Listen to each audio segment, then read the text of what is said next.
Welcome to learn with Nooria. हमारा आज का टॉपिक है conjunctions. Conjunctions part of speech में क्या अहमियत रखते हैं, इसके लिए हम सबसे पहले कंजंक्शन को डिस्क्राइब करेंगे। Conjunction is a word which is used to join words, phrases, clauses and sentences to one and other. For example and, but, for, as, also, however और हेंस वगैरह।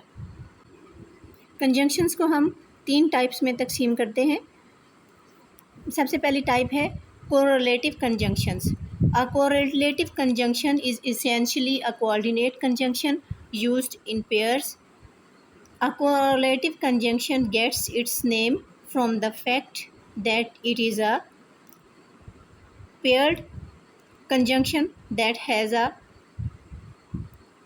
complementary relationship. कोरिलेटिव कंजंक्शंस की examples में either और, neither, nor, both and whether वगैरह शामिल है। Subordinating conjunction makes a clause within a sentence dependent on a complete sentence in order to make sense. A subordinate conjunction is followed by a subject and predicate.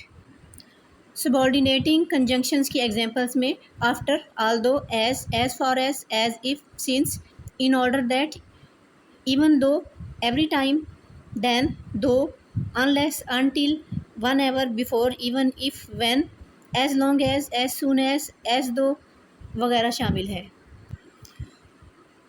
Coordinating conjunctions used to link or join two words or phrases that are equally important and complete in terms of grammar when compared with each other. For example, for, and, nor, but, or, yet, और soon वगैरह।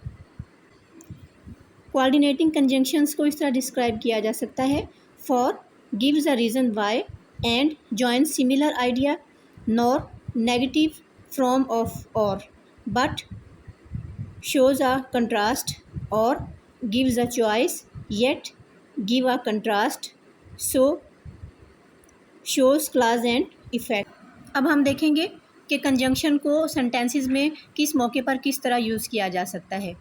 Addition, further, also, to, besides, finally, last, additionally, in addition और then वगैरह। Addition यानी इजाफे के अलावा conjunctions को किसी भी सेंटेंस को समराइज़ करने के लिए भी इस्तेमाल किया जाता है। यानी जब हम किसी सेंटेंस या किसी पैराग्राफ को समराइज़ करने की कोशिश करते हैं तब हम ये वाले वर्ड्स बोलते हैं जो कि कंजंक्शन कहलाते हैं।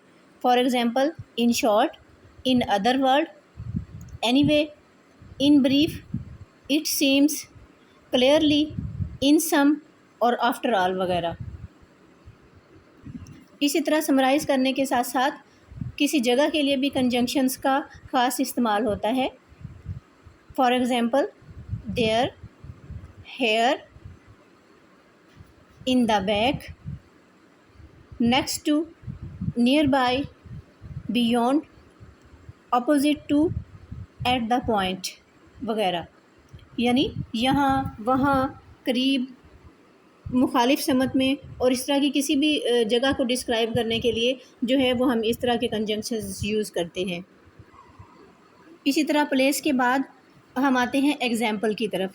किसी भी सेंटेंस में कोई मिसाल देने के लिए या एग्ज़ाम्पल देने के लिए हम जो कंजंक्शन यूज़ करते हैं वो इस तरह है। Such as, for one thing, for instance, for example, that is, specifically, illustrated by, in particular वगैरह। यानी जहाँ पे कोई एग्ज़ाम्पल देना मकसूद हो या कोई मिसाल हम पेश करना चाहते हों तब हम इन कंजंक्शंस का यूज़ करते हैं किसी भी पैराग्राफ में या किसी भी सेंटेंस में। इसी तरह दो या दो से ज़्यादा चीज़ों को कंपेयर करने के लिए या कंपैरिजन के लिए भी कंजंक्शन का यूज़ किया जाता है। कंपैरिजन के लिए इस तरह के वर्ड्स यूज़ होते हैं। For example, equally, a similar, likewise, similarly, comparable, as with, an other, like, in the same way वगैरह। कंपैरिजन के बाद हम आते हैं टाइम की तरफ। मुख्तलिफ मौक़े के लिए भी कंजंक्शंस को मुख्तलिफ वर्ड्स में डिस्क्राइब किया जाता है। For example, meanwhile, finally, at least, presently, currently, in the past, in the mean time, eventually या इमीडिएटली वगैरह। ये थे कंजंक्शन और उनकी एग्जांपल्स। अगर हमारी आज की वीडियो आपको पसंद आई हो तो इसको लाइक और शेयर ज़रूर करें और लर्न विद नूरिया को सब्सक्राइब ज़रूर करें। Thank you.